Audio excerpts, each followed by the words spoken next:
We serve hard drinks in here for men who want to get drunk fast, and we don't need any characters around to give the joint atmosphere. Is that clear?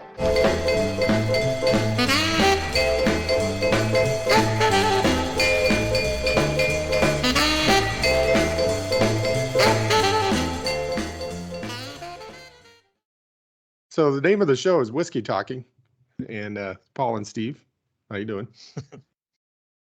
Speaking Hey, of what's up? Lviv, we were just speaking of Lviv before we started, in case you were wondering. One of Paul's favorite TikTokers is Ukrainian, and probably only purely coincidentally is an attractive young female woman. It's completely coincidental. It's completely coincidental. And we believe she might be in Lviv, which is the western city that recently has come under attack a few times with some long-range missiles, what are presumed to be long-range Russian missiles. And that raises a good point, actually. I was watching Deutsche Welle, which they have an English language version, and it's a German outlet, and they do a lot of updates on Ukraine. And I like it. Somebody told me about it and said it's one of the unbiased, like just the facts sort of. Well, outlets. how might one find this? On YouTube? It's my YouTube go-to. And if you somehow YouTube started suggesting it in their recommendation engine, but DW is the abbreviation. So if you just search YouTube for DW Ukraine update, you can find it on YouTube. But one guy, so they had a reporter in Lviv saying, the Russians have attacked the airport and a military staging area with long-range missiles. And this was a couple days ago. And it was one of those deals where you got the reporter in the field and standing there, with their microphone with stuff in the background. You know what I'm talking about. I do this as if I don't have a microphone right in front of me. Yeah. And they said, the guy there, and then you got the anchor or whatever they're called back in the studio that's like, oh, what can you tell us about blah, blah, blah, whatever. And the guy says, the guy behind the desk goes, and, everyone is reporting that this were the Russians. How certain are we that it was actually the Russians that attacked these buildings? And the reporter in the field just standing there with his microphone. He goes, I don't think the Ukrainians would attack their own buildings. And, nobody else is in this battle right now. So I think that leaves the Russians as the only other option. But when I saw that, I thought, well, first of all, give the guy points for his snark and his ability to keep a straight face. But he is German, so we're good at that. But the thing that sort of bugged me a little bit was we're in this mode of we just assume anything that sounds like something that we're kind of thinking would happen is true, and anything that sounds like maybe it's positive for the Russians is false, and we better go check on it, right? Right. And I thought, well, that was a good question. And the guy, maybe if he had more information, he could give more information. Like, well, NATO tracked the missiles and they definitely came from the Russian airspace, or, the Russians have claimed responsibility. He could have said something other than, well, the Ukrainians, I don't think would attack their own buildings. And I'm like, they wouldn't? The Ukrainians wouldn't, absolutely wouldn't stage a false flag. And I know the whole, this is probably where a lot of our listeners are like, oh, Steve's a Russian asset. No, but what I'm saying is, if you got Tucker Carlson on speed dial, if you want to win the information war and you want to get NATO involved, because the Ukrainians are being pretty valiant, but it's only a matter of time, right? They're not going to push Russia back into Russia by themselves. They're going to need help, and lots of help. Right. One way to get help might be to have some explosions 25 kilometers from Poland and have Poland go, oh crap, the Russians are, they're starting to attack closer to our soil. We better get more involved, right? Now, I don't think that's what happened, but I think it's worth saying, is it possible that happened? And have the guy go, oh, no. We know these were Russian missiles because they came from that direction, well, whatever, right? Well, one of the, in defense of war correspondents, they're in the war, and sometimes maybe a question might come across as completely dumb, and plus when they're there and they see this stuff nonstop the whole time they're there, they get a little edgy. Yeah, my criticism isn't of this individual reporter. My criticism is more broadly saying, if we see a tractor pulling a tank, a Russian tank, we just automatically assume that happened and that it's recent. Well, yeah, and, I was just defending the correspondent. Yeah, you don't need to, because I'm not attacking him, but you can. Okay. Feel free to. I'm not telling you who to defend, who not to defend, but I'm not attacking that individual reporter. I'm just saying it was a valid question. Yeah. Probably. Now, if it would have been like Ron Burgundy asking the question, that would have been a different story. So we're gonna look at this USA Today article, what's true and what's false about the Russian invasion of Ukraine. And just go through a few of these. Okay. Something a little different today. Yeah. If for those of you who tune in to get to understand the latest on Ukraine and the war there, I'll just say, stop doing that. Go check out the other sources that we've linked in our comments, are linked in the show notes, or check out Jeff Woods's episode, because that was chock full of information. Yes. We'll get back to our summary of the war, but let's just do a brief check of the facts here. So the claim is there are U.S. biolabs in Ukraine funded by the U.S. government. That's false. I mean, there are labs owned and funded by the Ukrainian government. Yeah, that's a big thing. That is a huge conspiracy right now. I think that was the one that the American right, were hoping could be their gotcha moment. Yeah, and how they could take support for Ukraine, how they could, because they're treading a fine line here. Except for the absolute crazies like MGT, Boebert, MTG, not GT, MTG, Boebert, and that Cawthorn guy. Yeah. Except for them and a few others, everybody's pretty much, we support Ukraine. And if you support Ukraine, you have to support the president, because the president's the one that sends the actual support. Yeah. But they're looking for a way, and they tried the he's not doing enough angle, but then people are quickly like, is it worth nuclear war? And they're like, crap, you got me. and so I think this biolabs one is their next one. Like, oh, look, we were funding biolabs in Ukraine. It turns out to be false. Shocker. Yeah. But, it's Russian propaganda, basically. Yeah. And, I wouldn't be surprised if there was some kind of lab there working on something, because that's the other thing that conspiracy theorists like to jump on, is the U.S. military does research on potential bioweapons that we could be attacked with. Right? Sure. Yeah. You want them to do that. Like, how do these things behave? What are some countermeasures? How quickly would it spread? That kind of stuff. You want them doing that. So they have to have a lab that does that. And that lab has to have samples of the actual stuff. Right. Like, it makes sense to you and me. Yeah.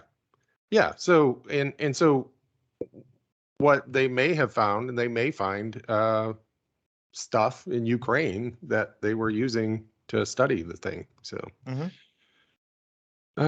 Ukraine was the largest donor to the Clinton Foundation. I tell you, man, conservatives have like 3 jokes and none of them are funny. If conservatives hate 2 people, one of them is Hillary. Yes. Who's the other one? Obama. Yeah, that's true. And I think with Hillary getting up there in years, they know that they need a new woman they can hate. So, Alexandria Ocasio-Cortez is their new favorite woman to hate. They hate her because she's right. Yeah, exactly. They've got nothing. So this one about Ukraine being the largest donor, is false. through foreign government. Some foreign governments have contributed to the Clinton Foundation. Ukraine is not listed as a donor. Hmm. The claim that they're making misrepresents a report from 2015 on donations made between 1999 and 2014, and it ranked the nationality of individual contributors. And donations from Ukrainian nationals to the Clinton Foundation, they're using that. Like there were some Ukrainians who donated, and that doesn't mean Right. Ukraine donated. Yeah. I hate this one because this is anti-Semitic. Vladimir Putin has, I hate all of them, by the way, but this was Yeah. If particularly you got a egregious pecking order. because this is that anti-Semitic trope that goes around. Vladimir Putin has banned the Rothschild family from entering Russia. There's no evidence supporting the claim. It's false. It was first published in 2016, has been debunked by independent fact-checking organizations. The Rothschild family's company has an office in Moscow. So for those that don't know, and you know what, if you don't, I commend you, actually. It's good that you don't know. I was about to ask the question the audience is asking. Yeah. Well, go Because ahead. I have no idea. Okay. Like who the Rothschilds are, why it's Yeah. anti-Semitic. Well, I get why it's anti-Semitic. I just don't know who they are. Okay. So the Rothschild, the original trope, and I'm no expert on it, so I'm going to give you my understanding. Look, people can look it up to get more details. Mhm. Here's my understanding of the trope. The Rothschilds were the original bankers that set up central banks. Okay. And the way the conspiracy theory goes is these central banks were set up in each country to control the economy, control the money. If you control the money, you control the population, right? Right. They're the ones that push to get rid of the gold standard. And of course, if you're a libertarian in America or wherever, that, getting rid of the gold standard was just this side of, the Holocaust, right? It was the absolute worst thing that could ever happen. And it's the reason for all of our troubles with the economy. All of that's false too, by the way. And then it goes back to these Rothschilds are the ones that set up the central banks. And then they talk about if you look at countries that did not have a central bank before, they've all been invaded. And once they were invaded and conquered, a central bank was set up. And part of the reason they were invaded was because they didn't have a central bank, so we couldn't control them financially. So we had to invade them militarily and set up a central bank, right? So that was the reason for the invasions, or to set up the central banks so that the Rothschilds or whoever can run the world. Yeah, the secret cabal, the New World Order, the Illuminati, the Rothschilds. The people can't say the Jews anymore, right? You can't. I know where this is going. Can't be openly anti-Semitic anymore. Right. Just like you can't say the N-word, you can't say, you have to say family values, traditional marriage. You can't say the gays, right? Yeah. Yeah. Because you can. Feel free. By the way, if anybody's sitting there like, oh, I can't say anything anymore. No, you can say it all. And please go out there and say it. As loud as you ready can. for the consequences, right? Yes. But you can't openly, without repercussions, say the Jews want to control us. They're just a bunch of dirty money grubbers, and they're trying to just control the world through the monetary system. They used to say that in the 20s, 30s. Yeah. Henry Ford used to say that kind of stuff. But then we saw where that led with Nazi Germany, right? Yeah. It leads to a Holocaust. I'm glad this isn't radio, because somebody might have tuned in just when you were saying that. Tuned in just as I was saying that. Right? Yeah. Everybody, I'm saying what they say, what the conspiracy theory is. And since you can't say that, you say things like the Rothschilds, the central bank, the New World Order. Yeah. And so this whole thing with Russia is they're basically saying their conspiracy theory would be he banned the Rothschilds from the country. That made everybody mad. So we started expanding NATO, and Ukraine's neo-Nazis came to power. Like, the Jewish neo-Nazi that was elected president of Ukraine. Jewish neo-Nazi. I don't understand how do people live with themselves? But they just don't think, man. That's a conspiracy theory. So they're basically saying he told the Rothschilds they couldn't come in, and so we had to start a war with them. Sure. And it's anti-Semitic, so don't do it, folks. Don't buy into it. President Joe Biden plans to sell Alaska to Russia. I don't know who would. That's satire. That's Oh, the by the thing. way, It doesn't matter if it's satire or not, because they only read the headline and they make their own story and they move on with it, not realizing that if you just, in some instances, just you don't even have to scroll to the bottom of the page to realize that it's satire. You know. you can be on a self-proclaimed satire website Mm-hmm. like the Babylon Bee, which is where this one came from. Mm-hmm. The Babylon Bee. Well, by the way, I'll say a little bit more about the Babylon Bee in a second. But the Babylon Bee is supposed to be and started as a satire site, like the Onion. Like it's kind of an Onion competitor. Right. A number of years ago, 2013, 2014, 2015, that time frame there, this guy bought it. Scott Dillon, I think was his name. He's a right-wing dude, and he decided the right needed their own satire, right? Because all the satire, of course, is owned by the corporate media, who's all lefties, whatever. Hollywood has a corner on the satire market, so we need a right-wing controlled by the satire. Rothschilds. Yeah, exactly. So he's been constantly, progressively making it more and more right-wing and stuff, to the point where sometimes they're bad at it, man. They're just bad at it, because a really well-constructed satirical headline is on its face and on its own clearly satire. Yeah. And hilarious. They just do things. Their headlines are not, you if it stands alone, you can't tell it's satire. Right. Just by reading it. So I don't know what this headline said, but probably something like the Biden administration plans to sell Alaska to Russia. Yeah. It's like, how do you know that's satire if you're not on Babylon Bee's website, or if you don't read the article and find some of the obviously satirical things in it? It's just dumb, right? Well, you know what it is? They probably use the it's just a joke defense when they get busted for it. It's Schrodinger's joke. Yes.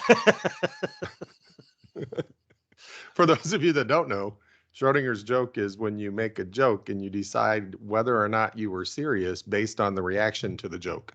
Yeah. And by the way, Babylon Bee got busted for a recent Schrodinger's joke. And it's funny because they should just be done. Babylon Bee should just like go ahead and quit at this point, because they posted a really bad transphobic one. And, saying that a transgender woman, they referred to her as a man, got busted, got their Twitter account turned off by Twitter, because that's hate speech there. And their response was, well, if we're, we care about the truth, and if the price of telling the truth is losing our Twitter account, then so be it. Couple of things wrong with that. One, if you're you can be a satire site, or you could be a truth site. Right. But you can't be both. Right. Right. So which is it, Babylon Bee? Are you satire or are you truth? It's the martyr reaction. Yeah, right. So it's Schrodinger's joke, because it's like, oh, it's just satire. Oh, wait, but we were telling the truth. Dude, it can't be both. First of all, transgender woman is not a man, so it's clearly not the truth. Right. And I don't see how it works as satire either, because satire is supposed to be funny, and that's one of the conservative jokes that just isn't funny. Well, most of them. But well, they only have like 3, so I don't think any of them are funny already. Yeah, we already talked about 2 of them. So the ones about videos, because they've got videos here, but they're not very specific. I just know that a lot of the videos that we see are exciting and fun, and they're like, yeah, but a lot of them are false. Hmm. The weirdest ones are the ones that are from combat simulation games. Yeah, that's been a thing. I have seen that on a lot of the like I said, when I go over to the Big Broccoli Studios TikTok account, Yeah. a lot of the quote unquote live feeds even are just dudes playing combat simulators. It's Yeah. like, now my kids have watched enough YouTube videos that Yeah. I can, without even looking at it, I can spot that it's a You can tell. combat simulator. And then a little bit of looking at it, and you can tell that it's pixely and yeah. And very few like scenes from, the battlefront are POVs with the gun out in front. Right. Yeah. But they all got those helmet cam POV. Yes. So I think there are two types. Probably if you see a an aircraft being shot down, Hmm. I'm betting that's a computer simulation, which Yeah. are super realistic. I They started get. watching those before this Ukraine thing came up, and I was like, Mhm. "Wow, man, how did they get these great shots?" And I'm like, "Oh, Did you see any of them repeating themselves, like from what you saw before and then what you've seen with supposed Ukraine footage? no, I have not yet." One of my favorites that I was watching is there's this thing, I forget what it's called now, but it's like a Gatling gun that shoots like 1,000 rounds a minute or something. Yeah. And it's an anti-aircraft, anti-missile thing. Hmm. And it's just fun to watch because the sound is funny because it's just like, Yeah. and it's shooting these gigantic, like, wait, is this Don't Panic radio show or hot dog shaped things like the size of a big bratwurst, Yeah. like just shooting them like the size of a 6-inch piece of pipe rounded off, kind of rounded off on one end. Just Turning into the end of Austin Powers. yeah, right. And it's just shooting these things that fast, and I'm like, wow, that's crazy. And then I realized, oh, that's not real. I mean, it is real. That's a real thing, but Yeah. not the. It's not That's the video is not real. that's the other thing they do is they'll use footage from other other wars. Or one of my favorites is like you'll hear shooting off and I'm of course talking about TikTok, but you hear shooting off in the distance and sirens wailing and people running, and you look at the streets and the cars and you're like, that's Chicago. Yeah, right.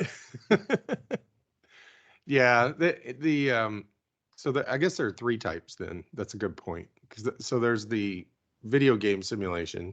Hmm. Then there's this thing called airsoft, which I'd never heard of, and it's some kind of, I don't know, advanced laser tag or paintball or something Yeah, for yeah. Airsoft is a laser tag type, one of those kind of fun game gun things. gotcha. So like there was this one video that I thought was awesome. You see this tank or armored personnel carrier or something rolling up into this residential area, and you see this like POV is you're in an apartment, and then this person lobs a grenade out of the apartment window, like they're like in the fifth story or something up Hmm. high, and it like Hmm. lands in this armored personnel carrier and blows up. And I was like, that is so awesome. Hmm. And I was disappointed to find out it was from one of those massive airsoft games that with like Ah, 80 or 100 participants and like goes yeah, on for 4 days or something. yeah, Man, people are crazy. yeah. And then the third kind is what you're saying, like one of the jets being shot out of the sky, which was pretty awesome. Turned out to be a Libyan jet, during that uprising, during Right. that civil war in Libya in 2011. It's like, so you'll get stuff from other conflicts. People are like, Hmm. look at this, it's happened in Ukraine. And So people might ask, why are people doing this? And the main reason why people are doing this is because you're watching it. yeah, I think two reasons. One is clicks, right? Yeah, That's that's what I'm that'll get saying, because you're watching it. that'll get you the clicks. Hmm. And probably the other reason is maybe it's not even as big of a reason. In the early days, I mean, seeing that stuff is what gave people hope and what Yeah, people caused people to yeah, want to support the Ukrainians. yeah. Like, oh, maybe they can hold off the Russians. Like how they would constantly be showing footage of like Ukrainian citizens. Like there's one of my absolute favorites is where the Ukrainian fella, he's got a cigarette dangling out of his mouth and he's carrying a landmine across the street, and Yes. and it's or where they're stealing the tanks and they're all making like videos of themselves. And the best quote I ever heard was somebody said, why do the Ukrainian people all look like middle-aged drunk dads with a trunk full of illegal fireworks?" Oh, it's hilarious. All right, so that's your fact check of the day. As always, just don't believe everything that you read. You get a Right. parking violation and a maggot on your sleeve. Check it out. Find a couple other sources. It's not hard. Look in the comments. YouTube videos, almost always when it's fake, there will be 50 people going, "This is fake. This is from this other time." And then you can check that, just in case it might be because the Russian bots are doing this. Like, somebody will post something, the Russian bots immediately come on and go, "That's fake. That's not real." Sometimes it is real. Yeah. Right. So don't believe it every time somebody says it's fake, but you get some clues. Yeah. Recent one was in my favorite group, called are we trying to keep this clean? I can't remember. No, I've said shit several times. So That's true. To fuck around is human. To find out is divine. Great That's a good Facebook one. group.